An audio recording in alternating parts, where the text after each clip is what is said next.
Hey guys, me Sam Stein again. I'm here in downtown Austin, in the shadow of the state capitol. Just finished up a panel conversation with Adam Kinzinger at the Tribune Festival. It was awesome. Great conversation. We talked about everything. He's got a new movie out about him called The Last Republican. We touched on that, what it's like to be in public office, the stress it puts on your family, what Democrats need to be doing in this moment to reach Republicans, reform Republicans, MAGA Republicans, anything, and what his future has in store. He hinted that he might make a run against Ted Cruz in the Senate. Don't take my word for it. Watch the video. Hope you enjoy it. Talk to you soon. Hi, everybody. Oh, you guys are nice. Thank you. If Chris Murphy's still watching, I'll note you got a bigger applause. Thank you, everybody. That was important for me. Yeah, I know. It actually was. I know that for a fact. Hello, everyone. I'm back. Joined by former Congressman Adam Kinzinger, who you may or may not know, there is a movie out about Adam's last year in Congress. A little bit of drama was happening around that time. And I encourage people to actually seriously watch it. It's called The Last Republican. It's on every platform, right? Yeah, it's like Amazon, Apple, and I think Google right now. And it's really great. I've watched a lot of terrible movies about politicians, and this one is not it. One of the things that really tickled me about the movie was had nothing to do with your time in office. It was about your childhood and your upbringing and how you became a Republican and what an incredible dork you were. A huge dork. I just want to mention one part. Hey, Sam. No, I'm starting real low here.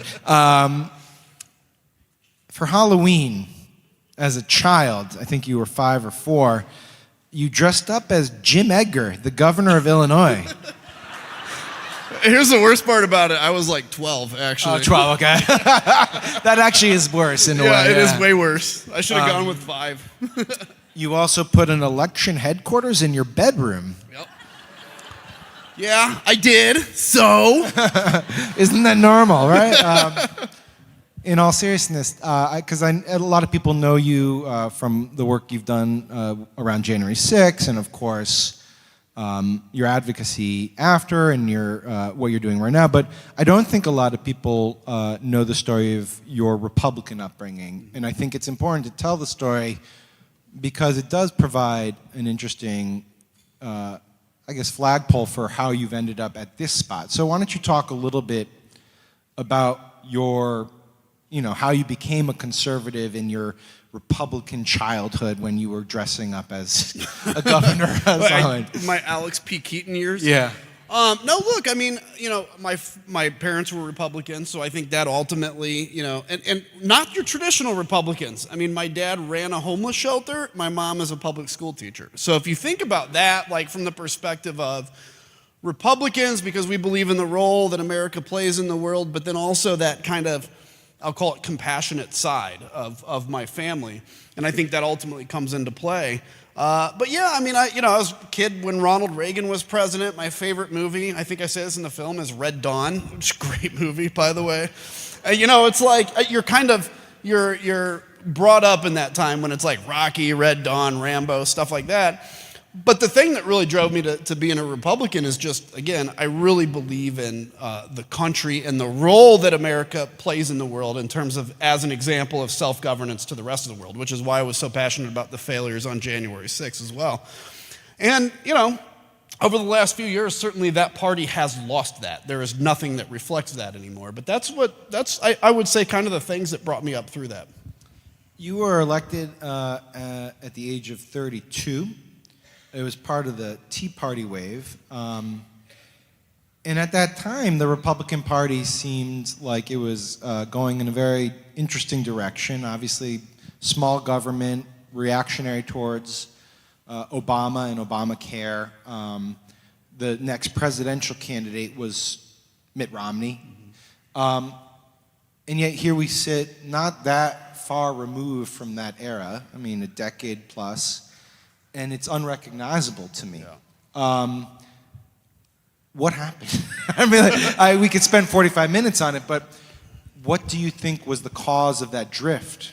Well, look, I think it's a combination of things. So I think I have the ability now to be able to, the luxury, I guess, to look back, kind of divorced from being in the middle of the fight, and see, okay, 1994 was a delineating moment in the GOP, right, with Newt Gingrich. 2010 was a delineating moment, but there were also still kind of a group of us that thought we were conservative, but ended up, for the next 10 years, doing battle with the right in our party. But you saw the extreme right kind of bubble up.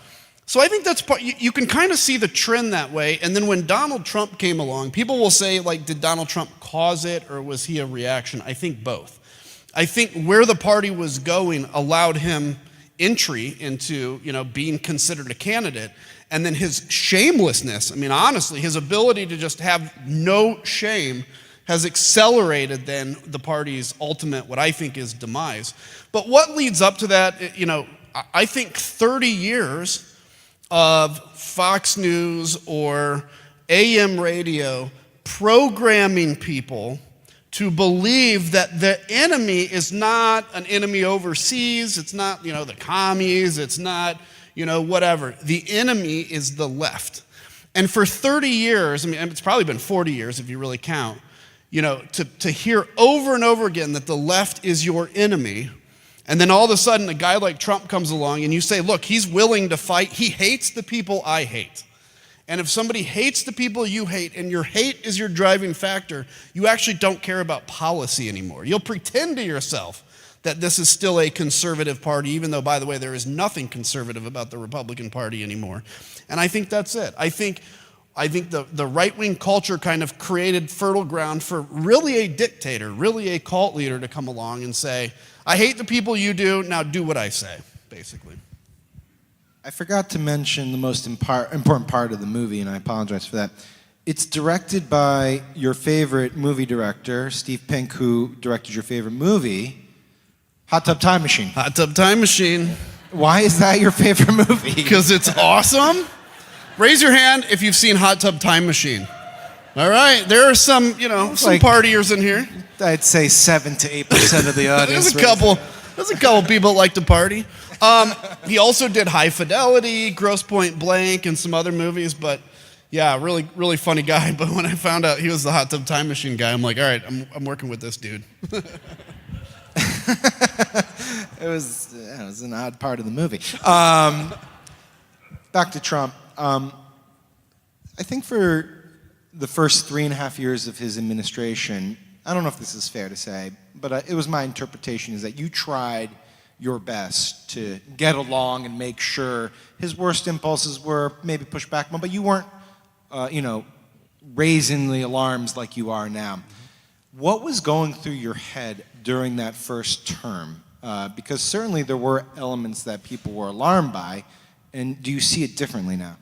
Yeah, I mean, look, during the first term, so I didn't support him in 2016, and which, as a sitting Republican, I think there were only 5 of us that didn't. And so then he wins. And, at that point, it's like, okay, he won, he's president. There was still hope that maybe this was all an act and he's going to go be a normal president. And actually, weirdly, like his first administration seems normal in comparison. It wasn't normal, by the way, guys, but it feels normal in comparison. And so then, I look at it and I'm like, okay, I'm in Congress. My job here is I'm going to try to make this work with Trump. He is the president. I am a Republican. But I still would call him out quite often. When he'd called to deport Ilhan Omar or whatever he did, I would call him out. And so we always had a pretty tense relationship. The interesting thing, though, is every time I went to the Oval Office, he was like weirdly obsessed with me. And I say this because it's like he never had me. So he's weirdly obsessed. He's like a high school kid that girl won't say yes to go to the prom.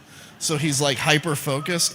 And, but then, I mean, and I tried. And then ultimately where we really started to kind of break ranks was when he started with the flirting with QAnon. I had paid attention to QAnon when this was coming out. I was calling it out. All my colleagues are like, don't address QAnon.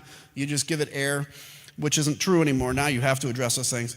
And then the night of the election, when Trump literally says, and when you when you convince a significant amount of people that the system itself is broken, all you're doing is starting a clock, whether it's in 3 months, which it happened to be, or in 5 years, you're starting a clock for violence. Because we're a country, we're proud of the fact that we were founded on as a violent revolution, right? A revolution against the king. We're proud of that. So the idea that now all of a sudden you're going to tell people that they are unrepresented again and you think there's not going to be violence, there is. I want to get into McCarthy, so I'll wait because I assume maybe that comes up. I have him right here. Don't worry, Okay. He's coming down. I want to excoriate. I want to. We're getting there. Yeah, we'll get there. We're getting there. Patience. We got time. In the movie, on the day of January 6th, it seems apparent that at least your wife was anxious about you being there. I believe you had one staffer there with you, is that right? No staffers. You're by yourself. To the degree you can get a little granular here, I would like to know what the day in that moment was like for you, where you were and what was going through your head. So I'll touch on McCarthy. Patience. We're going to get to Kevin McCarthy. On January 1st, I was on a conference call with all the Republicans, and I make the comment to Kevin, there's going to be violence, man. I know all these folks think there's going to be violence, and he just was dismissive. So on the 6th, now I didn't necessarily know that there was going to be like an occupation of the Capitol, but I assumed there was going to be violent acts. On the 6th, I actually took my gun into work, which, usually I'm armed, but I never was armed going to the Capitol because we had so many police, and I'm not a guy that carries a gun so that I can feel cool, right? I carry it if I need it. But I took it in that day, and literally for the first time, I asked my wife to stay home. I made the mistake a few times of being like, I told Sophia to stay home. Don't say that. Like, I asked her to stay. And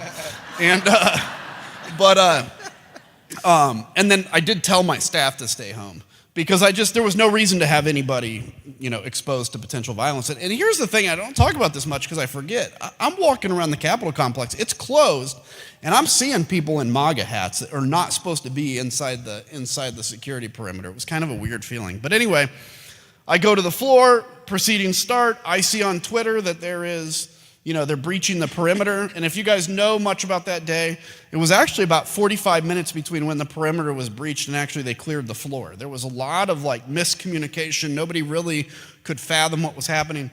Well, I saw it and I'm like, I'm going back to my office. And thankfully I left.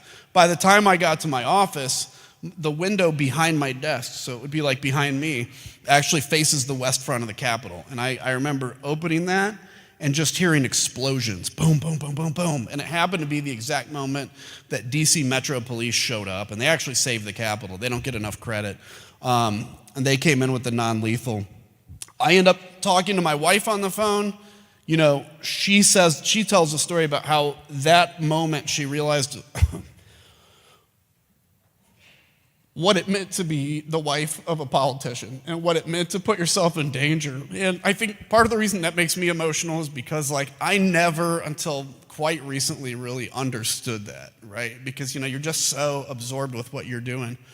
But anyway, we talk on the phone and hang up, and I'll tell you, I just got this real sense of just evil, and I can't describe it beyond that. I'm not a guy that goes on the healing shows and talks about evil everywhere.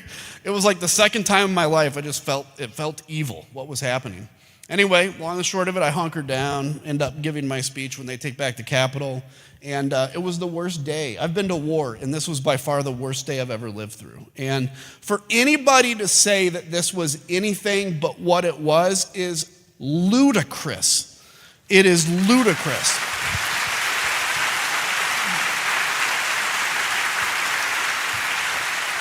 And I'll just quickly say history will be brutal to people that continue to push that big lie someday when their kids are like, you got to be kidding me. We know exactly what happened. I think in 5 or 10 years, there's not going to be a single person in the country that ever admits they supported Donald Trump, to be honest with you. That's my hope.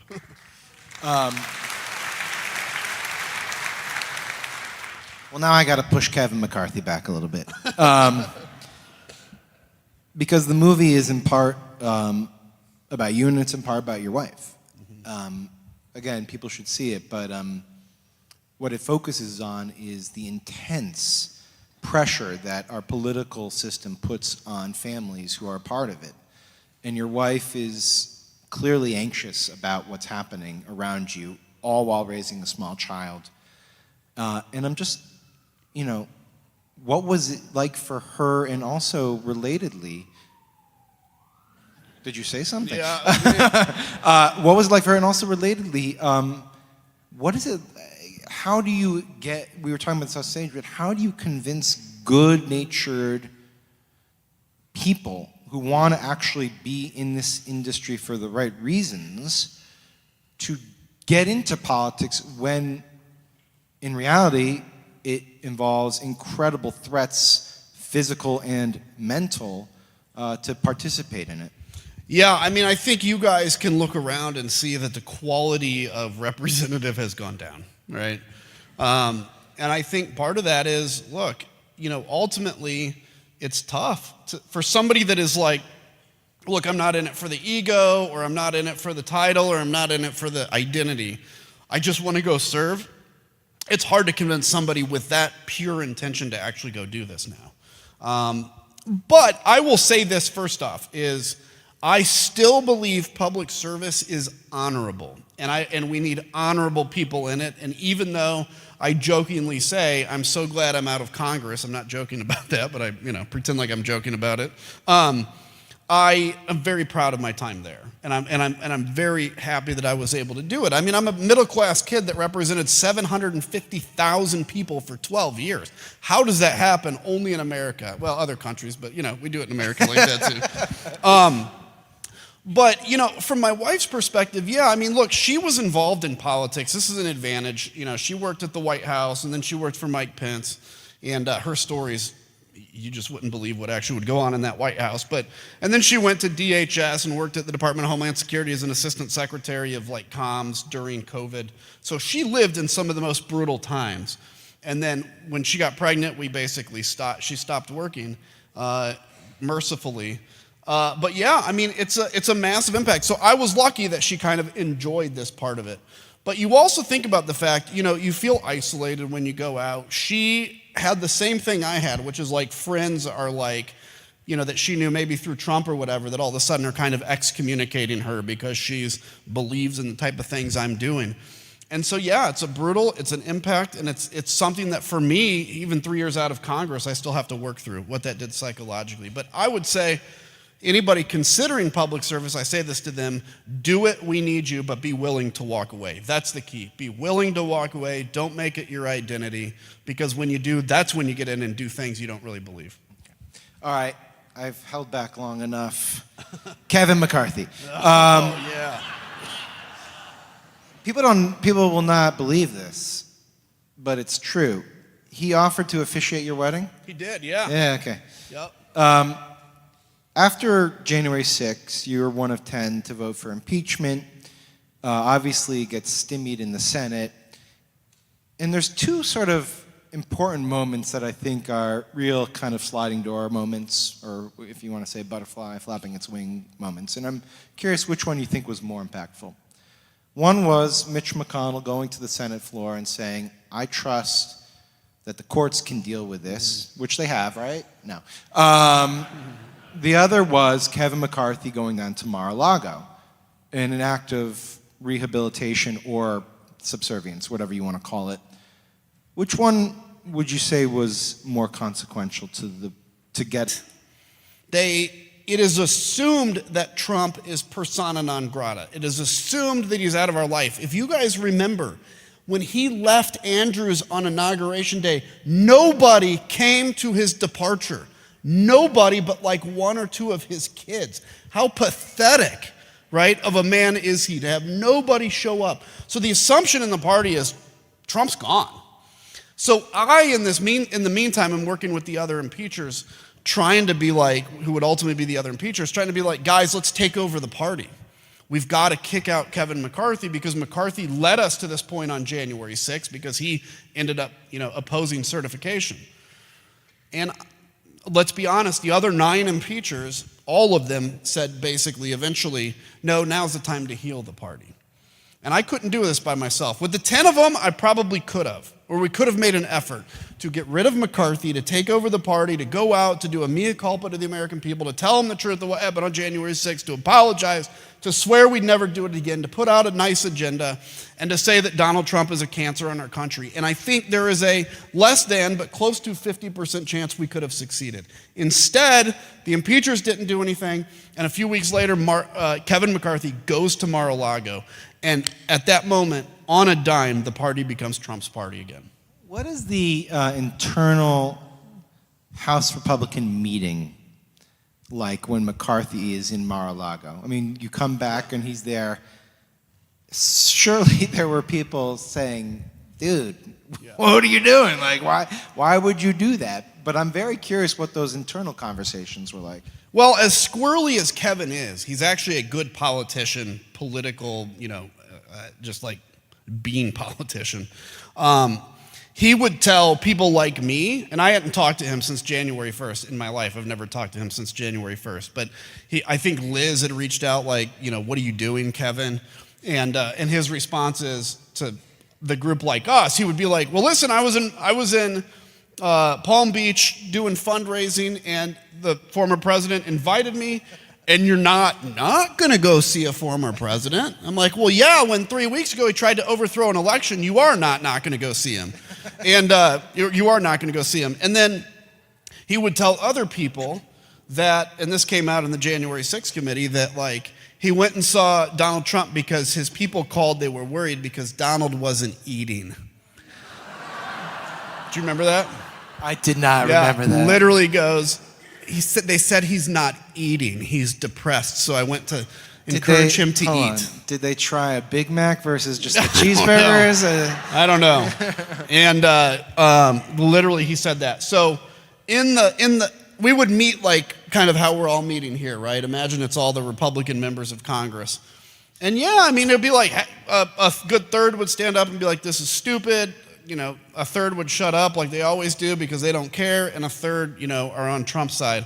But the second he went to Mar-a-Lago, the internal conversations were, I cannot believe this. My goodness, this is awful. External conversations were, we believe in Donald Trump. And I'm going to tell you why Kevin McCarthy did it. Not because he's a Trump fan. Because more than anything, Kevin McCarthy wanted to be Speaker of the House. And he knew that he could not take on MAGA and succeed in 2 years. It would be a 3 or 4 year fight to fully eradicate it, and he knew that he could not become Speaker if he took on that fight. So what's the easiest thing to do? Embrace him. I say this, guys, and I know probably many in here have battled cancer, or you have friends that have battled cancer, or family.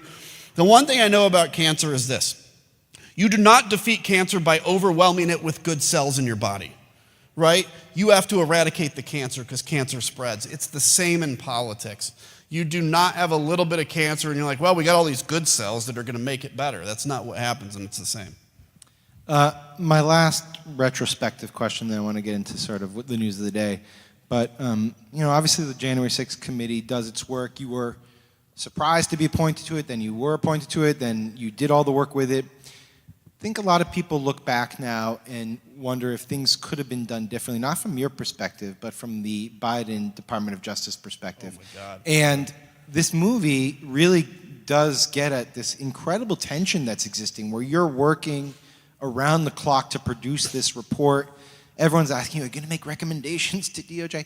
And meanwhile, it's almost like a black hole where we don't know if Merrick Garland is actually on the ball. How frustrating was it in real time? Was there any effort to sort of signal to them, hey, kick it into higher gear? Yeah, listen, I have a lot of bitterness against DOJ and the current DOJ, but, different story.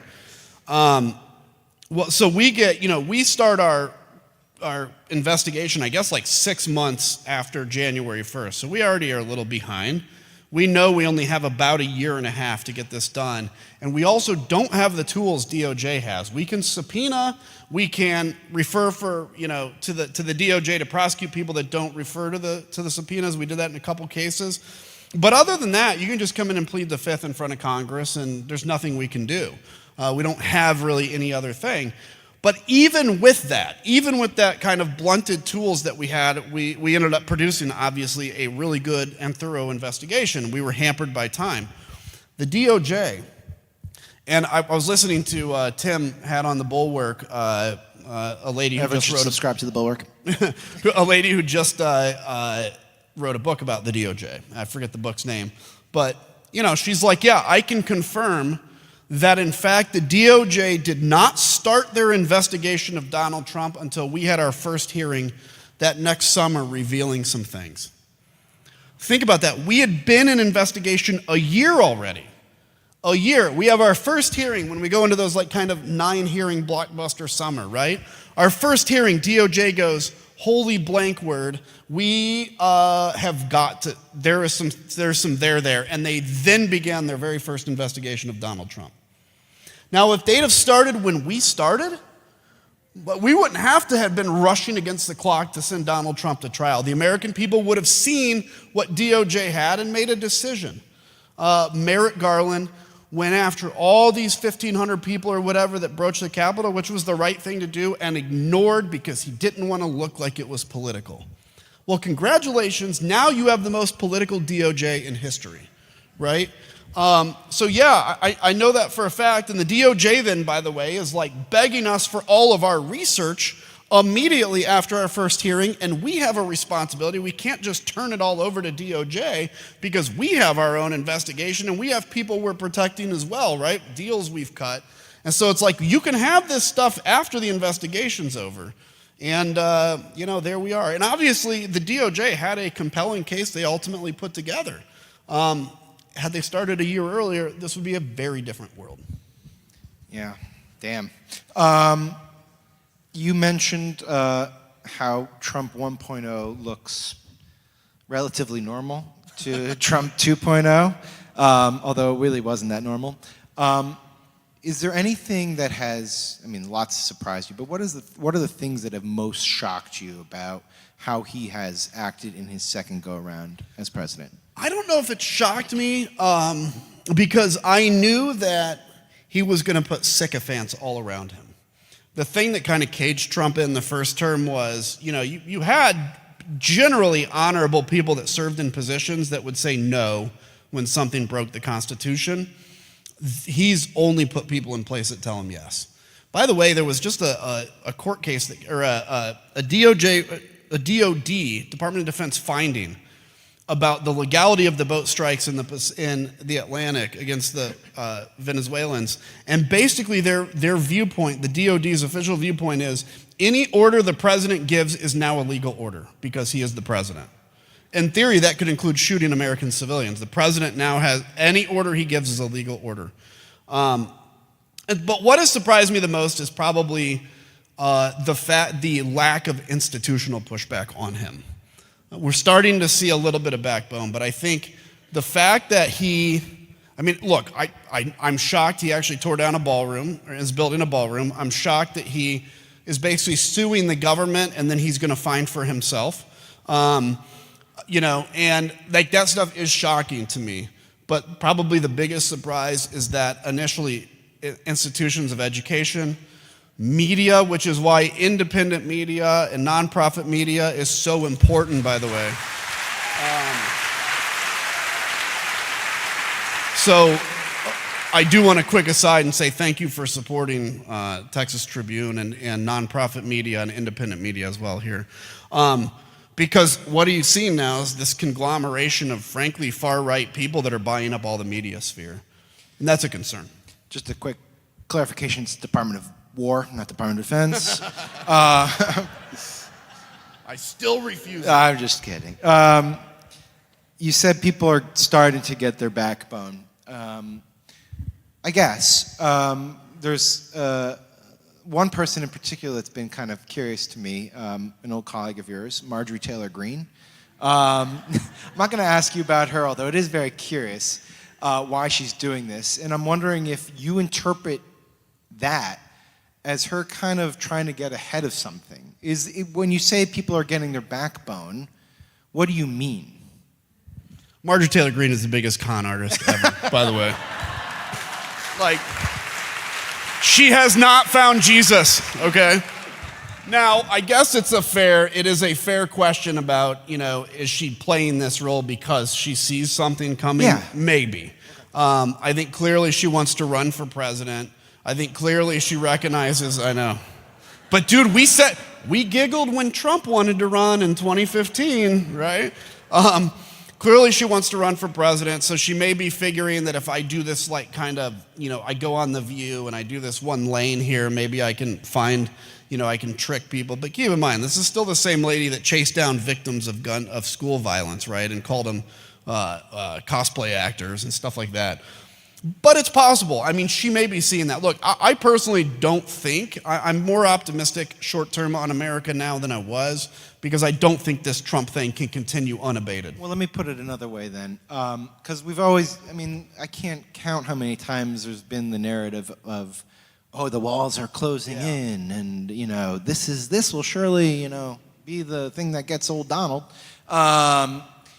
And it never really does. So are there things currently that you're looking at on the political landscape? It could be the Epstein files. It could be the cost of living and affordability. It could be moral repulsion at what's happening with ICE. What are the things that you look at and say, these are actual real vulnerabilities? By the way, I don't know if you guys have been following this argument on social media. There are now people, including Megyn Kelly, arguing that 15 is not really underage because they're developed. I'm serious. It's true. Yeah. That's how you're going to defend Trump on the Epstein files. 15's not really underage, honestly. Guys, let's go back to the caveman days.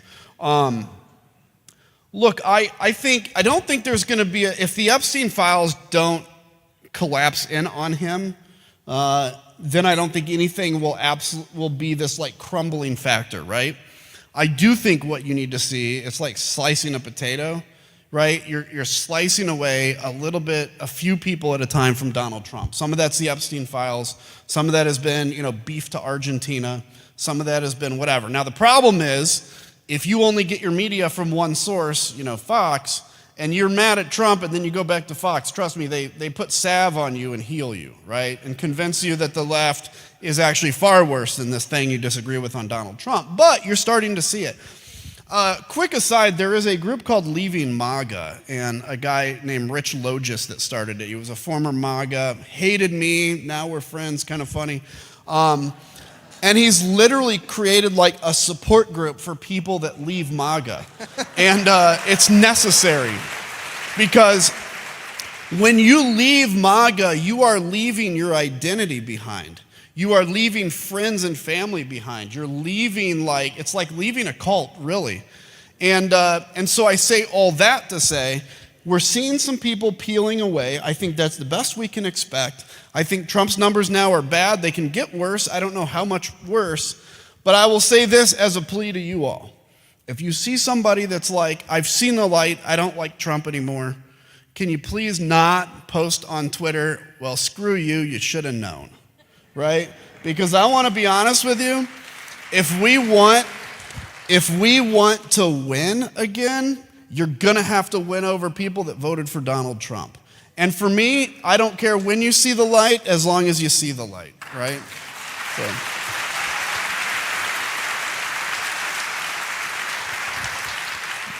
So if the question is how to win those people over and how to beat back Donald Trump, what are the pieces of advice you would give to Democrats about the issues they should be focusing on and the tactics they should be deploying? Because you're absolutely right. There are echo chambers that people escape to, and they won't get messaging that contradicts what they want to believe. So what is the minority party to do about that and the issue set? Yeah, even when you're in the minority party, and even if everybody watches Fox, for instance, there is always bleed through. And, if you're hanging out on X, you'll eventually see some of the messaging from the other side. It's just you're quite outnumbered by the propaganda.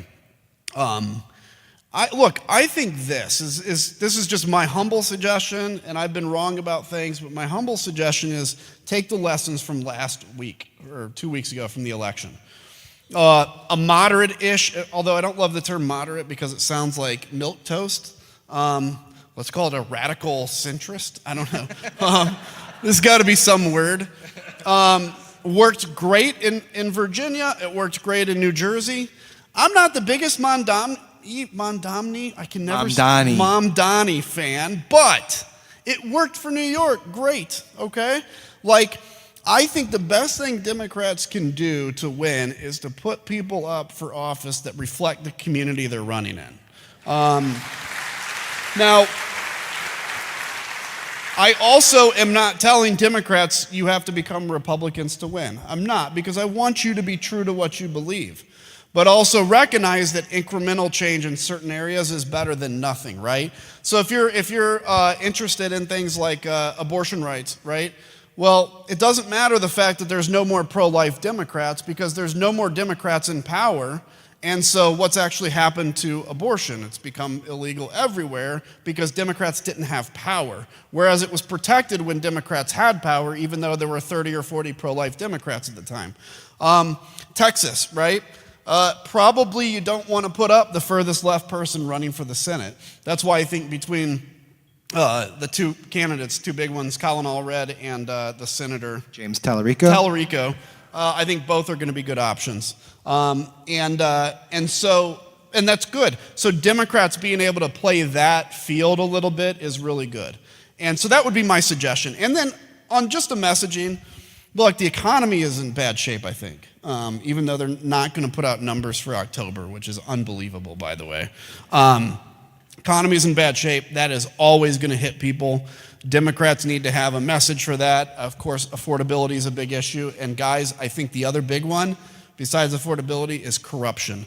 If you ever take down a corrupt president or an autocrat, it is always, always, always because of corruption. Always. Or the U.S. military goes in and kicks you out, one of the two. Let's hope it's not that. I guess I have to play the game now with you, so I did this with I like gamifying some of this stuff, and with Murphy I did the same thing. But I asked Adam off stage if he, for this, I don't know what he's going to say, to rank his top 3 corrupt acts by Donald Trump. And I'm very curious what your top 3 is. We're going to go from least corrupt to most corrupt. Oh man, okay, least corrupt. Honestly, least corrupt is probably the fact that he's suing himself for $250 million and we'll find in his favor. And might get it, yeah. Yeah. Yeah, I would say that's very corrupt, but probably the least, which is weird to say. Next, I would say, is just his family following him every foreign affairs trip he goes to, and then building a hotel or a golf course or something. Do you guys remember all the talk about Hunter Biden? What was it that Hunter Biden did? He was on the board of Burisma. He used his father's name to make $20,000 a month or whatever on the board of Burisma. Okay, dirty, bad, not a good thing. The Trump kids have already made $2 billion through cryptocurrency. Just cryptocurrency, by the way.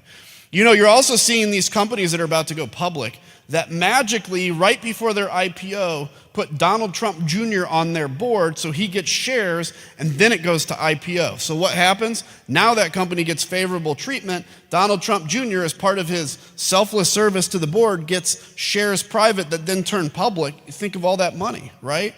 That's the second least corrupt, okay? What I actually think the most corrupt thing is, which we don't talk about enough, is the $400 million 747 given to him by Qatar.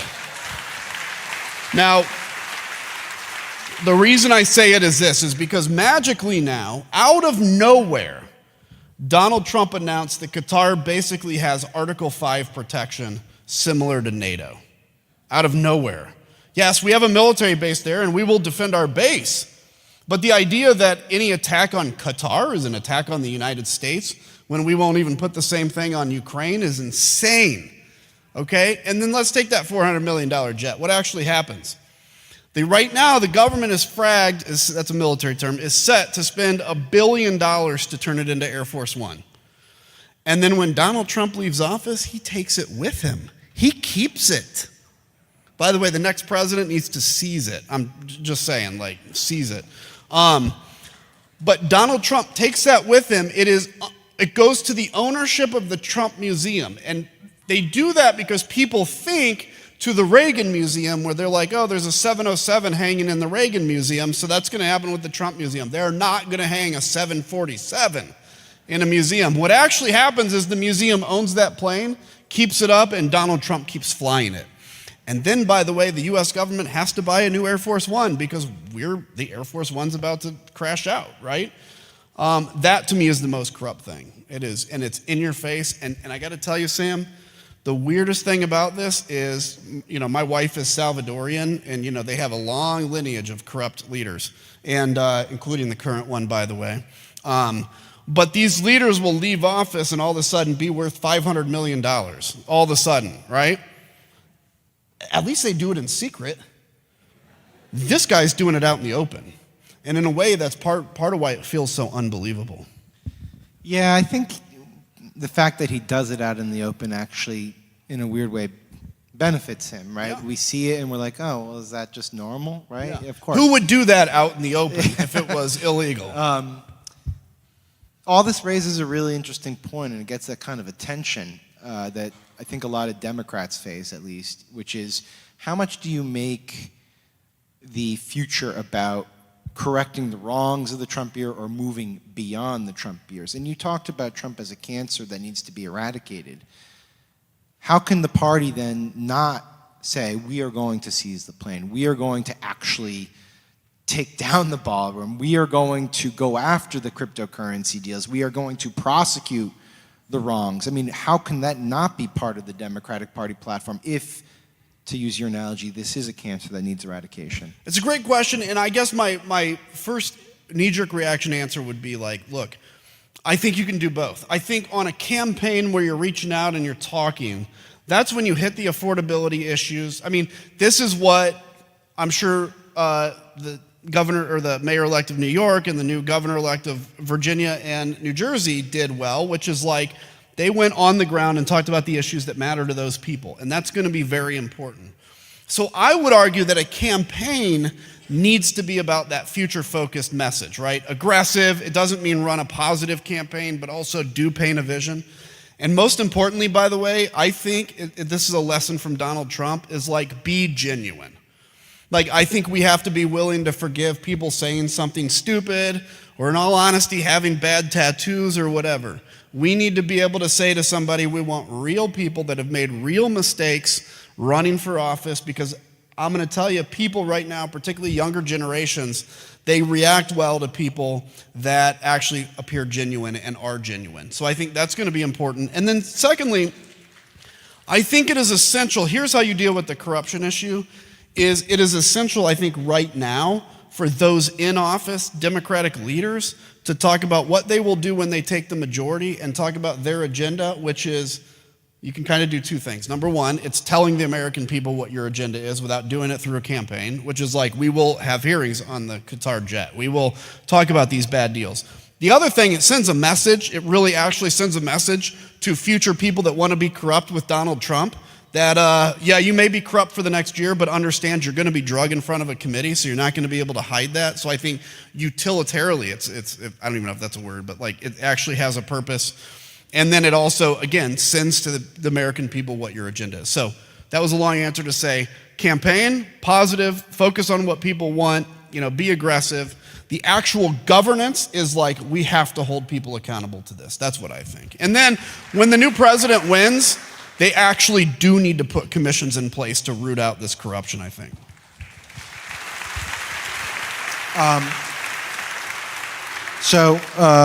In 2 minutes, we're going to turn to audience questions. I should have made note that you can submit your questions. It's too late now, so don't worry. You submit them online. We've already got them. Sorry. So a little rapid fire, just 2 rapid fire questions. Going back to the movie a little bit, you had a really interesting relationship with Nancy Pelosi, who at one point in your life I'm sure you demonized, and then grew to have what I think is genuine respect for her. Mm-hmm. She announced she's retiring and will be stepping down at the end of her term. Just kind of want to hear your reflections on her and what she symbolized for you, I guess. It's amazing that the different kind of like allies you make. I went and did a fundraiser recently for Zoe Lofgren in San Francisco, who I served with on the committee. Never would have imagined doing that 5 years ago, right? You become friends with people that you never imagined. My reflection on Pelosi is this, I don't think there's ever been a more powerful speaker. I don't think there's ever been a more powerful, I guess you could go back to the Sam Rayburn days, but there's never been a more powerful kind of spokesperson for a party than her. I think some of the difficulties that Democrats feel right now is not necessarily that they're worse at messaging than, for instance, the Republicans were when we were in the minority. It's that the Democrats were always just so good at it with Nancy Pelosi, and now they're feeling kind of that loss. At the same time, Nancy Pelosi is doing the absolute right thing, by recognizing that it's time to step aside. That's the thing you have to do with a party, is build up and encourage the next generation. It has to quit being about you. You know what's amazing to me is I was thinking this the other day. I'm like, there has never been a Generation X president. Isn't that crazy? That is a little crazy. Yeah. And that's so Generation X, by the way. We kind of always, I'm at the tail end of the Xers. And we always just disappear from everybody anyway. So, yeah. Wow. All right, For us! Yeah. I will just say the generation that preceded you has not provided the best. Last question. Speaking of future Generation Xers, you have a lot of runway left. You obviously experienced the House. You're never going to go back there in a million years. But that's just one chamber. What is the political future for you? If I could run against Ted Cruz, that would just be fun. I'm kind of joking. I'm not.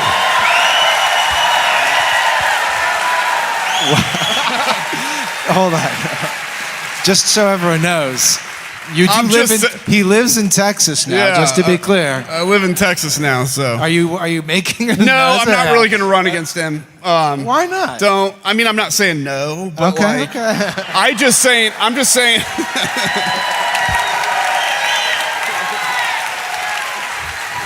just saying, personally, it would feel so good. Until I lost, I wouldn't like that part, but no. Okay. Look, here's the thing, and this is a God's honest truth. I am not ruling out a future run, ever. I am ruling out running for the House again. I did 12 years. Nobody should do longer than 12 years in the House, in my opinion, unless you rediscover, your passion. I think 12 years is enough. But yeah, I'd be open to whatever that looks like next. Okay. All right, we're going to turn now to some audience Q&A. Hi, everyone. I'm Nick Garcia. I'm the Regions Editor at the Texas Tribune. Thank you all so much for being here and for submitting your questions. This first one comes from Donald from Mar-a-Lago. He asks, why have you not returned my phone calls? True question. It was submitted. We did not make that up. All right. Moving on. Following up on the last question, however, the last real question, Amanda from Tyler asks, since moving to Texas, have you thought about running for governor? As a lifetime Democrat, you would have my vote. Look, I'm not going to run as a Republican. I want to be clear. The party is gone. I hope someday it comes back, but it's gone. Look, would I love to do that? Yes. But let's be realistic. I've lived in Texas for about 2.5 years. I don't know if I would be well qualified to run for governor of a state I've lived in for 2.5 years, particularly Texas. You guys are kind of proud of, your state, and I'm a 9th generation Texan, right?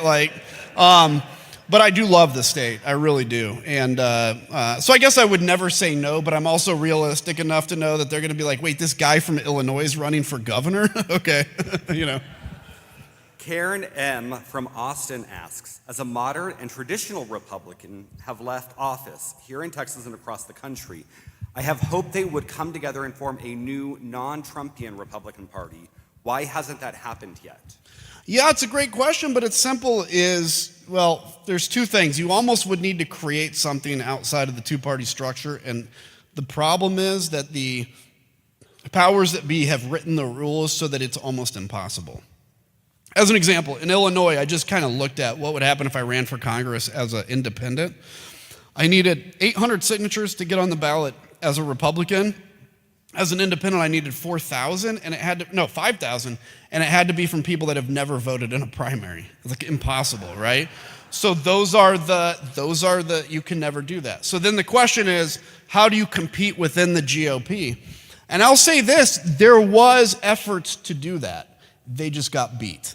And, I think if you go back kind of to the early 2017, 2018, there was a very kind of strong group of holdouts still in the GOP that didn't love Trump, that were fighting for a sane Republican Party.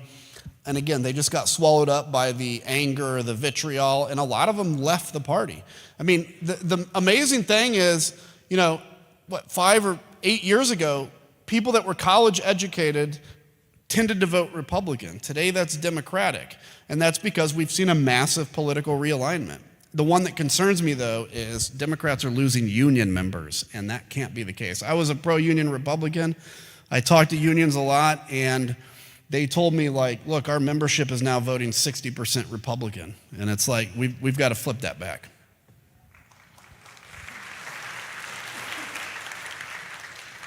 Preston from Austin asks, after the Trump administration ends, how do you see the Republican Party pivoting to keep the grasp of the MAGA movement that has become a large part of its base? Read that one more time. Oh, no. After the Trump administration ends, how do you see the Republican Party pivoting to keep grasp of the MAGA movement? Oh, okay.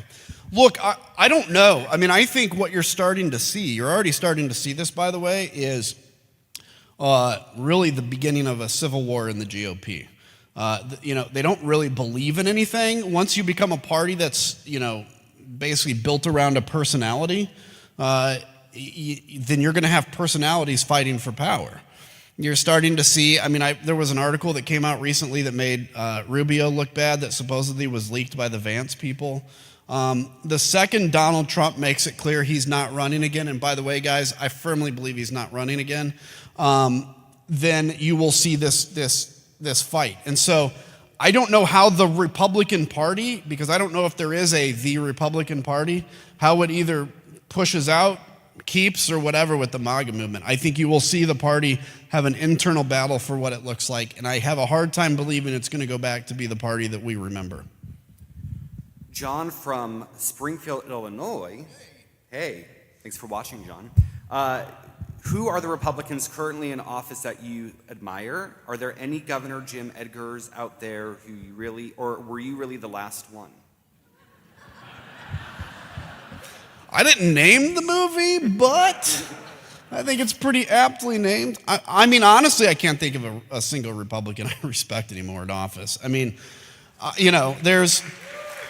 could think of people like, Brad Raffensperger, right? Like people kind of at the state level that fought to defend, the integrity of the election system. But when I think about like the House or the Senate or whatever, it's hard for me to come up with anybody. Sorry, I don't have anything. Yeah. I wish I did. I really do wish I did. Laura from San Antonio asks, I'm a community college professor. My college freshman and sophomore students have had Trump as a president or presidential candidate since they were young. They have no frame of reference for our prior system of Congress working together. How do we cast a vision of a better way for our young people? That's a great question. I've thought about that, which is anybody under the age of 30, really. If you go back to when Trump came down the golden escalator, the vast majority of people, well, let's call it 25 and whatever, they probably weren't paying attention to politics prior, even if they were kind of conscious. They weren't like me. And so this is all they know. And that's going to be another 3 years, by the way. So how do you cast a vision of, I actually think that vision is not going to be cast for them. I think they have to cast it. I will tell you, I was in Stanford. Smart kids, by the way. Not quite Illinois State University, but they're pretty smart. And, but I spoke to these kids and, talking about government. They were very interested. And I see in them an anger about social media, an anger about what politics is. And so my hope is, yes, we can try to cast a good vision and be like, it's okay. That's part of what the film is one of the stories of the film is how the director and I have different political views, but we're friends. We like each other. So those kinds of things will help, but ultimately I think it's going to have to be organic from that generation being like, screw this. We deserve better. And that's where I think it's going to happen, honestly.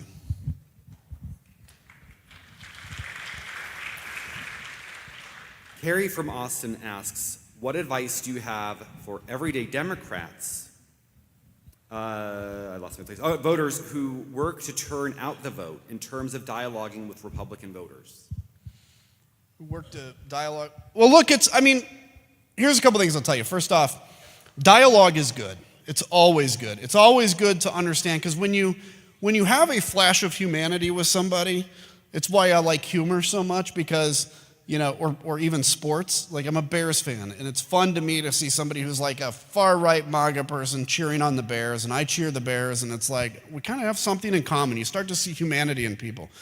Now, I want to caveat with, I don't think you need to find common ground with insurrectionists or with authoritarians. I really don't believe that. I mean, that is outside of how we've decided to do government. But within the spectrum of like pro-democracy, there's people all over the spectrum. And I think there's real benefit in understanding how they think, and also having a good time recognizing that this is like kind of a cool moment where we get to have common cause with people we don't always agree with. I think about Ukraine and like how if you go into the trench in Ukraine, you'll find somebody who played the piano, somebody who's a college professor, somebody who was a machinist, and whatever. All these different lives, they probably had nothing in common, but they are in the trench together fighting to defend the freedom of their country. That's like, in a way, what we're doing here. We all are in this kind of coalition together to defend democracy. So to me, it's like, keep doing that and understand that, like, see yourself not as a democratic movement, although you can be a Democrat, but look at yourself as a pro-democracy movement on the larger front. And then the last thing I'll say is, for those of you that are like, what, and this is probably, I'm sure, a question coming up, like, what can I do more? Probably not much, okay? You need to understand what you can do. You can speak out, you can get involved, you can vote, right? But then the rest of the thing, and I have to tell myself this every day, take that burden that you carry and drop it. Because I'm going to tell you, if you can take a deep breath and be like, I can control what I can control and that's it, and enjoy life, you will stay engaged in this fight. How many of you, by show of hands, I want to see them, know somebody that's given up on politics because they're exhausted, right? That works to the benefit of the people we're doing battle against. The best thing you can do is to preserve yourself and your joy and your happiness to keep fighting this long term. That's the key.